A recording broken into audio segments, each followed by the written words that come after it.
High friends, welcome to Sam's kitchen. Friends, आजचा video खास आहे बरं का। आपलं सॅम्स किचन हे यूट्यूब चॅनल करून आज 1 वर्ष पूर्ण झालेलं आहे। सो मला प्रत्येक व्ह्यूअर्सला आणि सबस्क्रायबर्सला स्पेशल थँक्स म्हणायचं आहे। आता आज खास व्हिडिओ आहे, 1 वर्ष पूर्ण झालंय म्हणल्यावर खास रेसिपी पण असली पाहिजे। तर आजची रेसिपी आहे, एक स्ट्रीट फूड मी शेअर करणार आहे। त्याचं नाव आहे राजस्थानी कांजीवडा। राजस्थानी कांजीवड्यासाठी ना आपल्याला डाळी भिजवून घ्यायच्या आहेत। पहिली डाळ आहे मुगाची, पाऊण वाटी मी मुगाची डाळ घेतली, आपली जी आमटीची वाटी असते ना ती, आणि अगदी थोडीशी म्हणजे पाव वाटी किंवा 4 चमचे उडीद डाळ। आता या डाळी आहेत ना आपण स्वच्छ धुवून आहे ना 2-3 पाण्याने धुवायचे आहे आणि छानपैकी आहे ना पाण्यात भिजवून घेऊया। एक 4 ते 5 तासासाठी आपण भिजवून घ्यायच्या। डाळी स्वच्छ धुतलेल्या आहेत आणि भरपूर पाणी टाकलंय। आता एक 4 ते 5 तास आपण भिजवून घेऊयात। आता ना राजस्थानी कांजीवड्यासाठी ना आपल्याला एक स्पेशल पाणी बनवायचं आहे। त्या पाण्यासाठी ना आधी पावडर करून घ्यायची आहे। तर एक छोट्या मिक्सरमध्ये 3 चमचे मोहरी घेतलेली आहे मी, 1 चमचा जिरे, अर्धा चमचा हळद, 1 चमचा काळं मीठ, 1 चमचा आपलं रेग्युलर जे साधं मीठ आहे ते, पाव चमचा हिंग। आता ह्याची बारीक पावडर करून घेऊयात आपण। मस्त अशी आपण आहे ना पावडर करून घेतलेली आहे मिक्सरमध्ये। एका पातेल्यात ना आपण आता 4 ग्लास पाणी घेतले। असा हा जो ग्लास आहे तो फुलपात्र म्हणल्यावर छोटं येतं, पण आपल्याला प्रॉपर आहे ना 1 ग्लास पाणी किंवा मग अंदाजे आहे ना 1 लिटर पाणी घेतलं तरीही चालेल। आता ना 8 ते 10 पानं मी पुदिन्याची घेतली आहेत, अशी बारीक कट करून घेतलेली आहेत। आता ही जी मिक्सरमध्ये जी पावडर केली होती ना ती सगळी ह्याच्यात टाकून घ्यायची आहे। आता छानपैकी आपण मिक्स करून घेऊया। आपण पाणी मस्तपैकी मिक्स करून घेतलेलं आहे। आता हे पाणी आपण आहे ना फ्रीजमध्ये मस्तपैकी एक 4 ते 5 तास आहे ना स्टोअर करून ठेवायचं आहे, मस्त गार करून घ्यायचं आहे। आता ना वड्यासाठी आपल्याला ना काय करायचंय की डाळ तर आपण भिजवून झालेली आहे 5 तास। आता आपण मिक्सरचं भांडं घेतलेलं आहे, त्यात ना आल्याचा छोटा तुकडा असे आपण बारीक तुकडे करून घेतलेले आहेत, 2 ते 3 हिरव्या मिरच्या, 1 चमचा बडीशेप। आता आधी आपण हे बारीक करून घेऊयात। आता आपण जी ही भिजवलेली डाळ आहे ना त्यातलं पाणी काढून घ्यायचं आणि ही सगळी डाळ आपण ह्याच्यात टाकून घेऊयात। डाळ ह्याच्यात काढून झाल्यावर चवीप्रमाणे मीठ टाकूया, पाव चमचा हळद, पाव चमचा हिंग। आता आपण हे बारीक छानपैकी ह्याची पेस्ट करून घेऊया। तुम्हाला जर वाटलं तर तुम्ही 1-2 चमचे पाणी वाटताना गरज वाटली तर तुम्ही टाकू शकता। आपण बारीक पेस्ट करून घेतलेली आहे। आता एका बाउलमध्ये काढून घेऊया। हे मिश्रण ना एका बाउलमध्ये काढलंय। आता आपण हे 2 मिनिटं सलग असं फेटून घेऊया, म्हणजे मिश्रण छानपैकी हलकं होईल।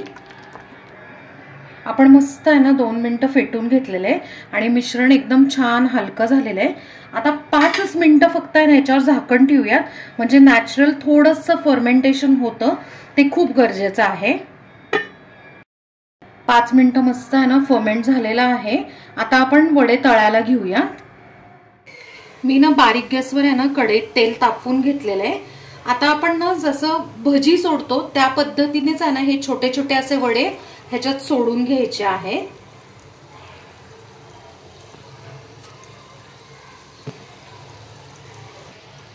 आता ना आपण छानपैकी आहे ना गॅस किंचित मोठा केलेला आहे आणि हे जे ना तापलेलं तेल असतं ते असं वड्यावर आहे ना असं छानपैकी थोडंसं उडवायचं आणि मस्तपैकी आहे ना छान हलकं अगदी तळून घ्यायचंय। आता इथे ना महत्त्वाची टिप आहे की आपण वडे अगदी लाल भडक तळायचे नाहीयेत, हलके गुलाबी झाले की काढायचे। आता आपण ज्या वेळेला वडे टाकले त्यावेळेला 2 मिनिटं अजिबात ह्याला हलवायचं नाहीये, खालच्या साईडनी मस्तपैकी आपण आता आधी तळून घेऊया।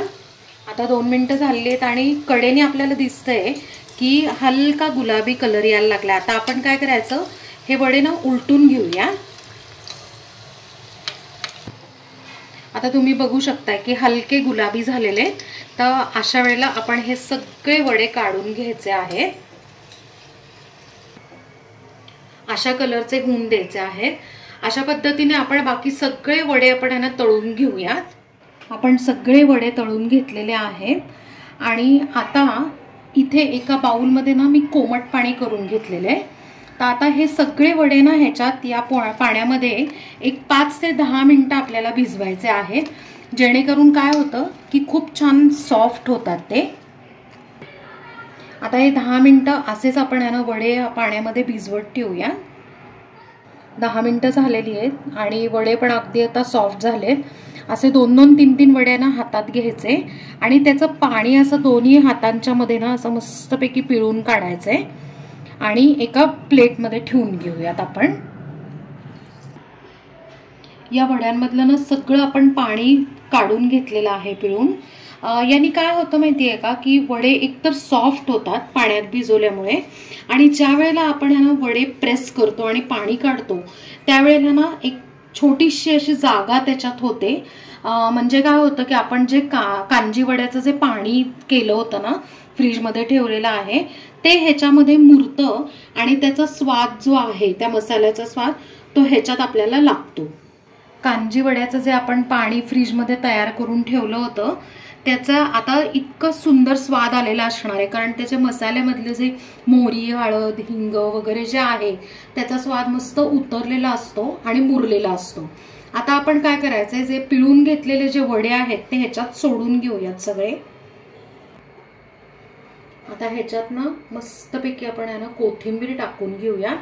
आता हे जे बाउल आहे हे सगळे आता आपला कांजी वडा मस्तपैकी तयार झालेला आहे।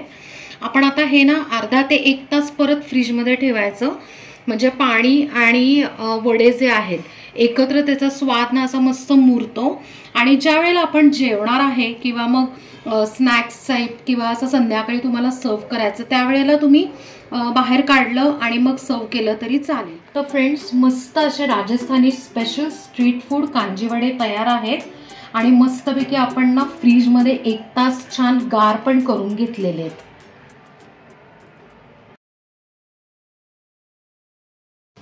तर फ्रेंड्स, कशी वाटली तुम्हाला ही रेसिपी? मस्त गारगार आणि चविष्ट आहे। यात ना मोहरीचा स्वाद जो आहे तो इतका सुंदर लागतो ना, तुम्हाला असं वाटत असेल की कच्ची मोहरी, पण त्याचा स्वाद तुम्ही नक्की करून बघा आणि मला कमेंटमध्ये सांगा। आणि महत्त्वाचं म्हणजे काय आहे ना की संध्याकाळी आपल्याला ना कधी कधी कंटाळा येतो स्वयंपाकाचा, तर नक्कीच आहे ना ही अगदी शॉर्टकट रेसिपी तुम्ही केली किंवा गेस्ट आले तुम्ही तसं त्यांना सर्व केलं तर नक्कीच आवडेल। सो करून मला कमेंटमध्ये सांगा आणि आपल्या चॅनलला सबस्क्राईब करा, लाईक करा, शेअर करा आणि कमेंट करा आणि बेल आयकॉन नक्की प्रेस करा नवीन व्हिडिओच्या नोटिफिकेशनसाठी। थँक्यू।